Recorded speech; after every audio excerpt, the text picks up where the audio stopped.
आप देख रहे हैं सुनील श्रीवास्तव के साथ हिंदी स्टोरी। अच्छी लगा करे तो सब्सक्राइब कर लिया करो। एक गांव में प्रियंका नाम की एक गरीब लड़की रहती थी। उसकी मां सरिता देवी की यह इच्छा थी कि उसकी बेटी खूब पढ़े लिखे, लेकिन उसकी हालात इतनी खराब थी कि ऐसा संभव नहीं था।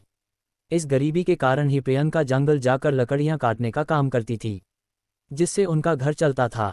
हमेशा की तरह एक दिन फिर प्रियंका जब जंगल में लकड़ियां काटने गई तो उसे जंगल के अंदर से किसी के रोने की आवाज़ सुनाई दे रही थी। आवाज़ सुनकर पहले तो प्रियंका डर जाती है, लेकिन फिर सोचती है, क्या पता किसी को मेरी मदद की ज़रूरत हो। इतना सोचकर प्रियंका जंगल की ओर चली गई। वहां उसने देखा कि कांटों की झाड़ियों में एक बहुत ही खूबसूरत परी फंसी हुई थी, क्योंकि परी के पंख कांटों में उलझ गए थे। ये सब देख प्रियंका आश्चर्यचकित हो गई और डरते हुए उसके नज़दीक जाती है। नज़दीक जाने के बाद वह पारी से पूछती है, तुम कौन हो और इस घने जंगल में क्या करने आई हो। प्रियंका की आवाज़ सुनकर पारी रोते हुए बोलती है, मैं एक परी हूँ और मेरा घर पारी लोक में है।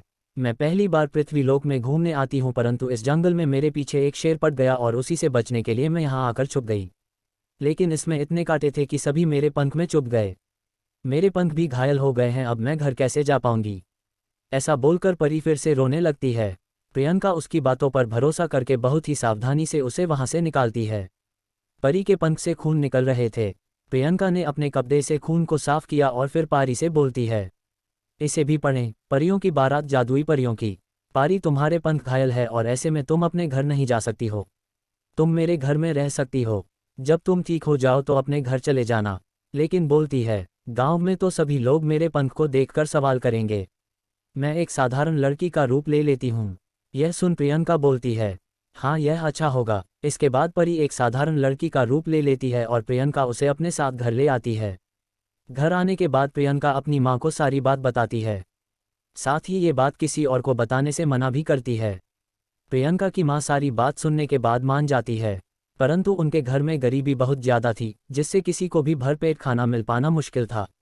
लेकिन वो लोग बहुत दयालु थे, इसलिए उन्होंने परी को भी अपने घर में रहने के लिए शरण दे दी और पारी के पंखों का मरहम पट्टी भी करना शुरू कर दिया। इसी तरह 2 दिन बीत जाते हैं। तीसरे दिन प्रियंका की माँ खाना बनाने जा रही थी, लेकिन सब्जी में डालने के लिए मसाला ही नहीं था और न ही उनके पास पैसे थे कि वो दुकान से भी ला सके। प्रियंका की माँ प्रियंका के पास आती है और कहती है, बेटी आज तुम जंगल सब्जियां काटने के लिए भी नहीं गई और घर में 1 रुपये भी नहीं है। सब्जी बनाने के लिए मसाला भी नहीं है। अब बताओ मैं मसाला कहाँ से लाऊं। मैं दुकान पर उधार मसाला मांगने भी गई थी, लेकिन लाला ने नहीं दिया। ये सारी बात पारी भी सुन रही थी।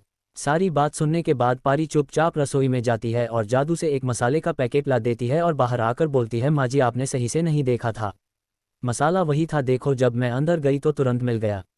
ये देख प्रियंका की माँ खुश हो जाती है और सोचती है, हो सकता है मैंने पहले ही लाई हो और मुझे याद नहीं है। परी प्रियंका की माँ से बोलती है, माँ जी आज आप रहने दो, खाना मैं बनाती हूँ। उस दिन परी ने उसी मसाले को डालकर खाना बनाया। सब्जी में इतना स्वाद था कि सब्जी कम पड़ गई। प्रियंका परी से कहती है, वह परी जी आपकी हाथों में तो जादू है, इससे पहले ऐसी सब्जी कभी नहीं खाए। इसके बाद परी बोलती है, नहीं प्रियंका, जादू मेरे हाथ का नहीं बल्कि इस मसाले का है। यह सुन सभी हंसने लगे और पारी की बातों पर किसी ने उतना ध्यान नहीं दिया। अगले दिन जब प्रियंका जंगल लकड़ी काटने जाने लगती है तो परी उससे कहती है, प्रियंका तुमने मेरी मदद की है, इसलिए मैं भी तुम्हारा मदद करना चाहती हूँ। तुम बाजार जाकर आलू ले आओ, मैं उसके समोसे बनाती हूँ और तुम पूरे गांव में यह ऐलान कर देना कि हमारे यहाँ समोसे बेचे जाते हैं। परी के बताए अनुसार ही प्रियंका करती है। परी ने उसी मसाले को डालकर समोसा बनाया। कुछ लोग समोसे खरीदने आते हैं। जब उन्होंने समोसा खाया तो उन्हें बहुत पसंद आया। पूरे गांव में उसकी बात होने लगती है। सभी औरतें इसके बारे में बात करने लगते हैं। दोपहर होते होते सभी समोसे बिक गए। अब रोज ऐसा ही होने लगा और परी अब और भी ज़्यादा समोसे बनाने लगी। देखते ही देखते उनके यहाँ से समोसे लेने आसपास के गांव के लोग भी आने लगे। प्रियंका के पड़ोस में ही आम्रपाली नाम की एक महिला रहती थी। वह बहुत अमीर और घमंडी थी। उसे बिल्कुल अच्छा नहीं लगता था कि कोई उससे अमीर हो। पूर्णविराम। एक दिन आम्रपाली चुपके से प्रियंका के घर जाती है और समोसे का राज जानना चाहती है। उसने देखा कि परी समोसे में ज़्यादा कुछ नहीं डालती है, बस एक मसाला डालती है। यह देख आम्रपाली मसाले को चुराने का प्लान बनाती है और सोचती है वह भी समोसे बनाकर बेचेगी। अगले दिन आधी रात को आम्रपाली चुपके से प्रियंका के घर जाती है और मसाला चुरा लेती है, लेकिन चुराते हुए पारी देख लेती है। उसने जादू से दूसरा मसाला लाकर वहीं रख दिया। सुबह होकर आम्रपाली भी समोसे बनाती है और सभी को बता देती है। इतना ही नहीं, वह अपने समोसे का दाम भी कम रखती है, जिससे लोग समोसे खाने के लिए आ जाते हैं। पर जैसे ही खाते हैं तो उन्हें आलू सड़ा हुआ लगता है। ऐसा उस जादुई मसाले के कारण हो रहा था, क्योंकि वह किसी दूसरे के घर में काम नहीं करता था। हल्ला होने के बाद लोग पैसे वापस ले लेते हैं और वापस से प्रियंका की बनाए समोसे के लिए लाइन में लग जाते हैं। इधर आम्रपाली अपना सर पटक रही थी, क्योंकि उसने पहले ही एक बोरा आलू और एक बोरा मैदा ले आई थी। अब परी के पंख भी चीख हो गए थे। वह प्रियंका के घर वालों को समोसे बनाना सिखा देती है और मसाले का रहस्य बताकर परीलोक वापस चली जाती है।